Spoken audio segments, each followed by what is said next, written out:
What is up, guys and girls? Hurricane Liz here with another Q&A. This is, again, all about Amazon. It includes questions on merch, it includes questions on KDP, and it includes questions on FBA. So I'm excited to jump into this because there were some really good questions. Now, I am a beast in the actual messages. You guys know that if you post a question, I personally answer it, but every now and then I will pick out one of my actual favorite questions that I feel that could vastly improve the knowledge of the community as a whole. So these questions are the hot questions of the week. So without any more hogwash, let's just go ahead and jump straight in there. Let's do this.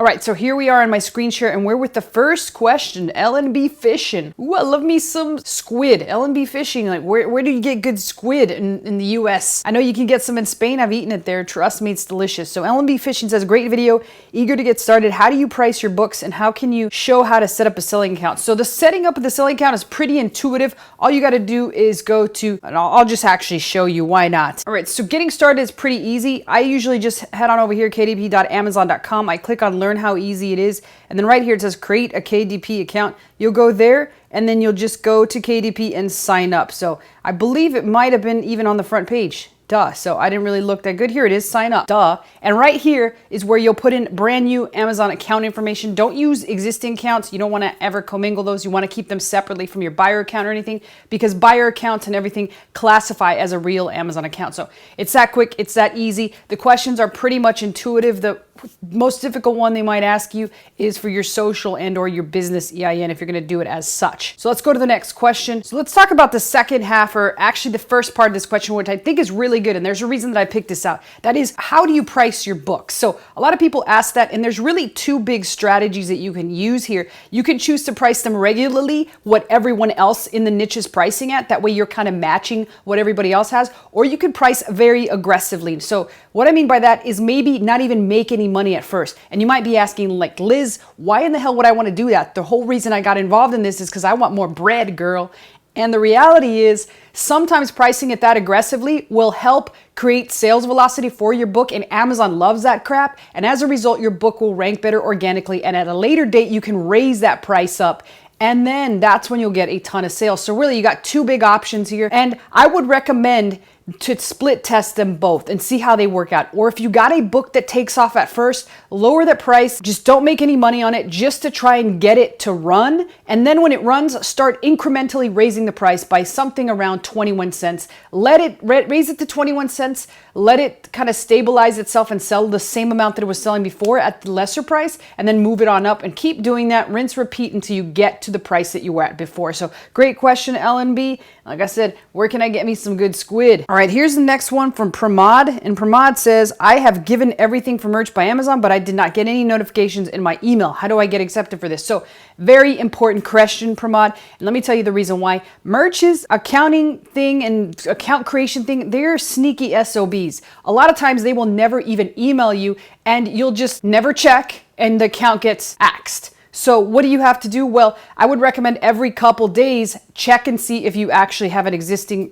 merch account, and if they actually turned the account on and approved you without even notifying you, because I'm telling you from experience, on two of my accounts, I was never even notified. And had I not logged in there and checked, then my account would have been in the account graveyard. So make sure you log in there and check. Mary's next question here. Mary asks, what constitutes a healthy competitive niche versus one that is saturated? Do you have a number you see and it automatically signals to you that it's too competitive? Mary, and best comment at the end, love the content. Thank you, Mary. Mary, here's the big thing. So because Amazon is so sneaky and secretive, we can really never truly know the actual total amount of books for sale in the actual niche. And that's kind of how we really classify whether a niche is really big or not. So what I typically do is there's a couple things that you can actually do. Number one, you can sort of kind of tell when you select your keywords and then you check to see what's indexed and what is not indexed, whether or not it's very competitive. If it's very competitive, chances are that you will be indexed, but you won't rank anywhere, and you'll be pretty much almost in the Amazon graveyard. Now, if it's a not so competitive niche and the keywords that you've selected are pretty good, and you start seeing yourself pop up, well, then the chances are that it's not saturated. I know that's not the answer that you wanted to hear. Obviously, everybody would love a tool that actually tells them the truth, but there really is no truth. Now, the second way that you can actually tell is once you're in a niche, and say it's a niche that you regularly frequent, you can run ads and take a look at the total number of impressions and compare the total number of impressions to another particular niche. So let's just say you're trying to test the niche and you want to put your feelers out there and you want to spend more than, say, $5. You can actually create a book, put the book in the actual niche that you think is competitive. It could almost have nothing related to anything about the book, and then you can run an advertising campaign and see how many impressions you get. And that can sometimes tell you the true nature of the competitiveness of the actual niche. If you're getting a ton of impressions, it means it's an extremely competitive niche. If you're not getting that many, then it means that it's not a not so competitive niche. So that's how I would go about and test a niche to be able to tell the true competitiveness of an actual niche. Now, obviously, the niches that you see that are in the Hot 100 are going to be pretty much fire, and they're all going to be very competitive. I'm talking about the broadest niche in the sense of scissor skills, ABCs for toddlers, I Spy, and things like that. That's why when you jump into a category like that, you have to kind of niche them down. So hopefully that helps. And like I said, Amazon's so secretive. We don't know what those bastards are doing behind the scenes, especially Jeff Bezos, right? All right, here's David says, do I need to make a super URL when I'm starting, looking into the seller app? Any thoughts? Well, I've not really ever seen, I'm not sure which seller app you're referring to. If you're referring to the Amazon seller app, I've only really used it for retail arbitrage. But with the super URL, it really depends ultimately if you're going to give away your books or not. If you are, at first, since you're not going to hardly be ranking for anything, you cannot use a super URL. There's a couple other URLs that you could use, and I probably will, as a result of this actual question, make a whole video on URLs. There's the brand URL, and there's a couple other ones. But the super URL, you can use a version of it after you start showing up for a particular keyword. Then you can give out the super URL to the people that you're going to give the book away to. But that's the only instance that you would actually use the super URL, is if you're using a funnel and or you're using some external way of having your family and friends buy it. Now, what works even better than the super URL though is search, click, buy. So basically you'll tell your family members, once you rank within a certain number of pages for a particular keyword you're going after, once you rank for that, you'll tell them, just please go search for my book, type out dinosaur toys or dinosaur books and check on page 4. I should be on page 4, click on my book and then buy it. Search, find, buy is the absolute best way to get somebody to buy your book because it really does amazing for you in the search engine. So hopefully that made sense. And like I said, I will break it down in a super URL video because I know that probably went over a lot of people's heads, but it was surely important. Great question, David. All right, Phil asks, I just tiered to 25 and have a ton of designs to upload. Right now looking to get the word out and doing a weekly giveaway. Would you like to see how your progress goes? I'm looking to see if my next step to get 100. So you've got a couple of choices here, Phil. The first being, if you've already sold some to actually get out of the tier 25, then that's fantastic.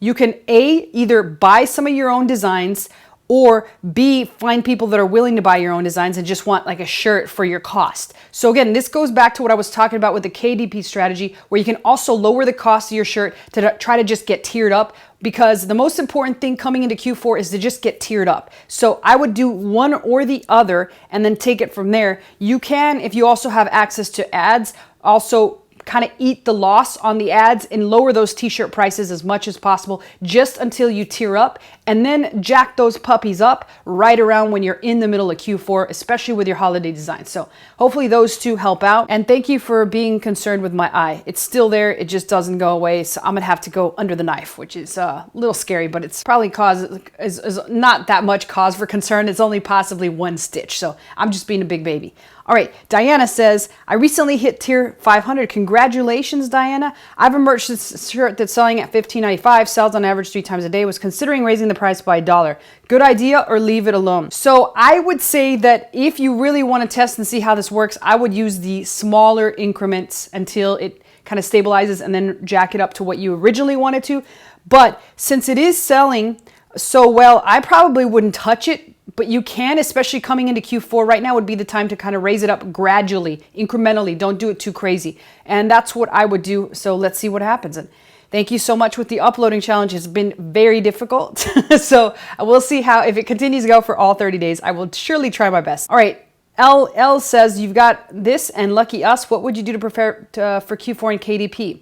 If this was your first Q4. So If this was my first Q4, I would focus on what worked during the regular part of the year and possibly add one other sub, like tiny niche. I wouldn't go crazy and try to jump into the big ones, but I would certainly try to jump into the holiday thing and try to do some kind of book that's kind of all about the holidays. So I would focus on some books for all the holidays, but I would continue to go upon the plan that I set forth for the rest of the year that has already worked for me. Now, if it hasn't worked for you already, then I would go crazy and start to throw shit at the wall, particularly in the holiday niche. And I would go with that and prepare by kind of trying to be a little bit more creative than what everybody else does. So a lot of times vulgarity works. A lot of people like to do that. So do whatever has worked for you and don't change it, especially if it's already worked. Our next question is Hannah Banana. I had a coloring book and the CTR is amazing, 12%, but the amount of sales are really low. She tried changing the back book cover.